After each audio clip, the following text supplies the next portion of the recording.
অনেকের ধারণা ছিল পর্দার আড়ালে থাকা হাদির স্ত্রী হয়তো বাইরের জগৎ বোঝেন না, একেবারে সাদাসিধে। কিন্তু এই পর্দা করা নারী এখন বাঘিনীর বেশে প্রশাসনকে যেভাবে নাকানি চুবানি খাওয়াচ্ছেন তা দেখে তাবর তাবর কর্মকর্তাদেরও ঘাম ছুটে যাচ্ছে। স্বামী হারানোর শোককে শক্তিতে পরিণত করে তিনি যখন হুঙ্কার দেন, তখন ঘরের শত্রু আর বাইরের শত্রুর গদি নড়ে ওঠে। হাদির স্ত্রী প্রমাণ করে দিয়েছেন যে পর্দা মানে দুর্বলতা নয়, পর্দা মানেই হলো বারুদ, যা জ্বলে উঠলে রক্ষা পায় না কেউই। বর্তমানে হাদির স্ত্রী রাবেয়া ইসলাম শম্পা একদিকে 10 মাসের দুধের শিশুকে সামলাচ্ছেন, আর অন্যদিকে দৌড়ারের ওপর রাখছেন প্রশাসনের বাঘা বাঘা কর্তাদের।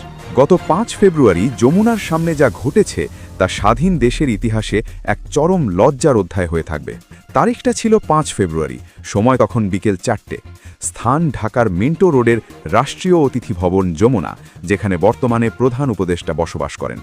শহীদ ওসমান হাদির বিচার চেয়ে জাতিসংঘে চিঠি পাঠানোর দাবিতে সেখানে অবস্থান নিয়েছিলেন তার স্ত্রী রাবেয়া ইসলাম শম্পা। কিন্তু প্রশাসন তার সাথে যে অমানবিক আচরণ করেছে তা শুনলে যে কোনো মানুষের বিবেক কেঁপে উঠবে। বিকেল 4টে থেকে রাত 12টা পর্যন্ত টানা 8 ঘন্টা তিনি সেখানে বসেছিলেন। এই দীর্ঘ সময়ে তাকে এক ফোঁটা পানি পর্যন্ত খেতে দেওয়া হয়নি। বাইরে থেকে তার সহযোদ্ধারা বারবার পানির বোতল নিয়ে ভেতরে ঢোকার চেষ্টা করেছেন, কিন্তু যমুনার গেটে থাকা পাষাণ প্রহরীরা সেই পানি ভেতরে ঢুকতে দেয়নি। একজন তৃষ্ণার্ত নারীর সামনে পানির বোতল আটকে দেওয়া কোনো সভ্য দেশের প্রশাসনের কাজ হতে পারে না। গরম আর তৃষ্ণায় তার গলা শুকিয়ে কাঠ হয়ে গিয়েছিল, তবুও তিনি জায়গা ছেড়ে নড়েননি।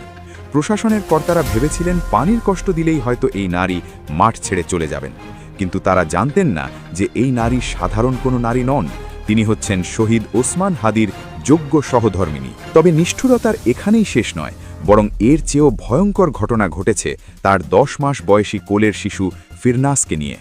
মায়ের সাথে থাকা এই দুধের শিশুটিকে প্রশাসন জোর করে মায়ের কাছ থেকে আলাদা করে রেখেছিল। শিশুটিকে অফিসার্স ক্লাবের গেটে টানা 2 ঘন্টা আটকে রাখা হয়। চিন্তা করা যায়, 10 মাসের একটা বাচ্চা মায়ের জন্য কাঁদছে আর মা ভেতরে সন্তানের জন্য ছটফট করছেন, কিন্তু তবুও তাদের মন গলেনি। প্রশাসন কতটা অমানবিক হলে মায়ের কাছ থেকে দুধের শিশুকে কেড়ে নিয়ে আলাদা করে রাখতে পারে তা এই ঘটনা না দেখলে বিশ্বাস করা কঠিন।